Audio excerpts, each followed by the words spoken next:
Friday afternoon. A payroll file goes out. Looks normal. Monday morning? Your phones explode. Employees didn't get paid. Or worse, money hit the wrong accounts. And here's the part that hurts. Your team might have processed it correctly and still failed compliance. Because in 2026, the bar is moving. Nacha is rolling out fraud monitoring requirements in 2026, starting in March, then expanding in June. And if your ACH program is still running on, we'll review it when something looks weird. You're already behind. In this training, I'm going to give you the simple, branch to back office version. What's changing? Why it matters? And the 3-part monitoring system you can start using immediately. And yes, there's one mistake that makes institutions think they're monitoring when they're not. I'll show you that in a minute. Let's start with the biggest misconception. Most teams think ACH fraud is mainly a cyber problem. Like, if IT is good, we're safe. No. ACH fraud is also a process problem, because ACH is built for speed. And speed without monitoring equals losses. Now, what's actually changing?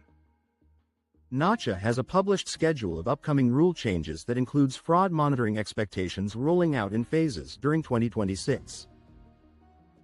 That means institutions and ACH participants are being pushed toward more consistent detection, especially around suspicious credits, debits, and abnormal activity patterns. Translation. We check it sometimes, won't hold up when something goes wrong.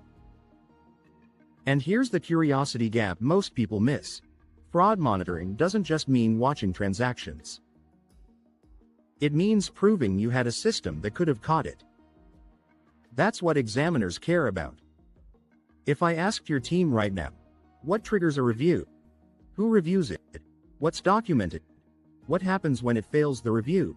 If the answers are fuzzy, you don't have monitoring. You have vibes. Now let me give you the Get-It model that tightens this up fast. The 3-part ACH fraud monitoring system. Step 1. Set your normal. If you don't define normal, you can't detect abnormal. Your normal includes typical file size range, typical effective dates, typical SEC codes used, typical dollar totals, typical return rate baseline, because fraud often hides inside almost normal. The scammy files don't look outrageous.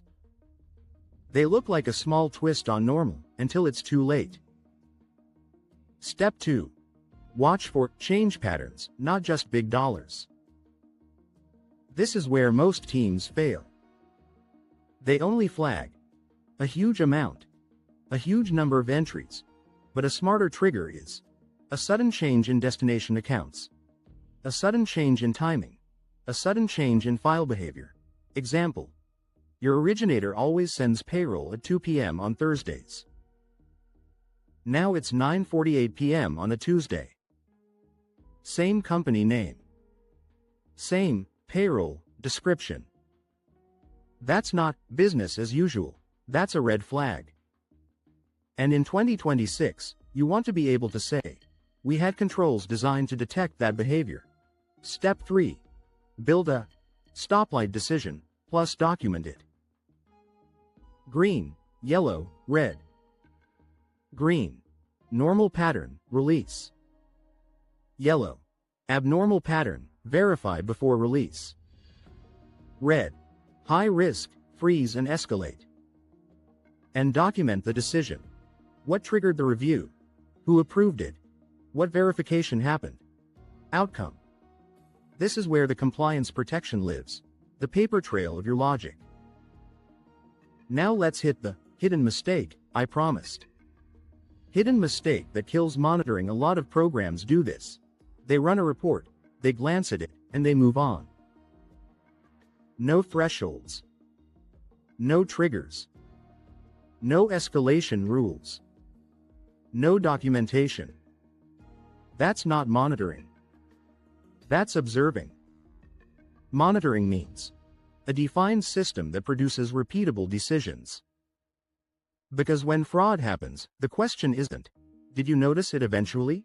It's, could your system have caught it before release? Now, let's do a quick scenario. Picture this. A business member calls, stressed.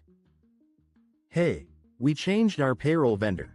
We need to send a new file today. Your team wants to help. Great service. But here are the 3 compliance questions that decide whether this becomes a fraud incident.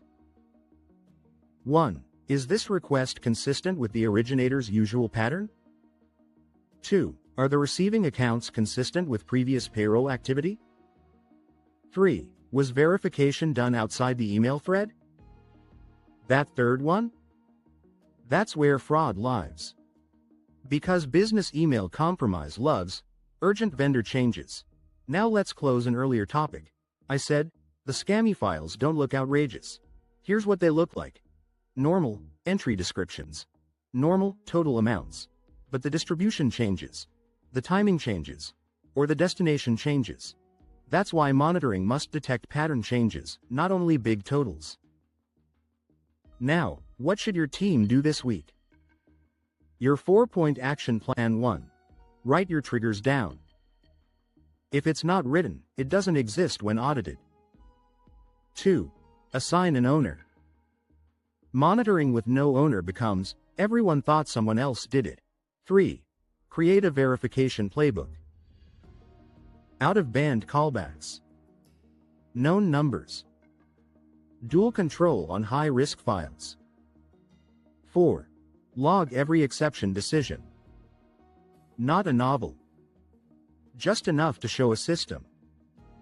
Now, quick recap. Fast and clean. Nacha's 2026 rule changes include fraud monitoring expectations rolling out in phases. The goal is consistent detection and response, especially when behavior changes. Real monitoring is: define normal, detect pattern shifts, document decisions. And here's the closer, because I want you to remember this. Fraud monitoring isn't about catching every fraud. It's about proving you had a system designed to stop predictable failures. If you want, my next video will be the top 7 ACH red flags examiners expect you to catch, and how to build triggers for each. Because there's one red flag that looks harmless, and it's the one that creates the biggest losses. Disclaimer. This content is for educational purposes only and is not financial, legal, or investment advice. Please consult a qualified professional before making any compliance decisions.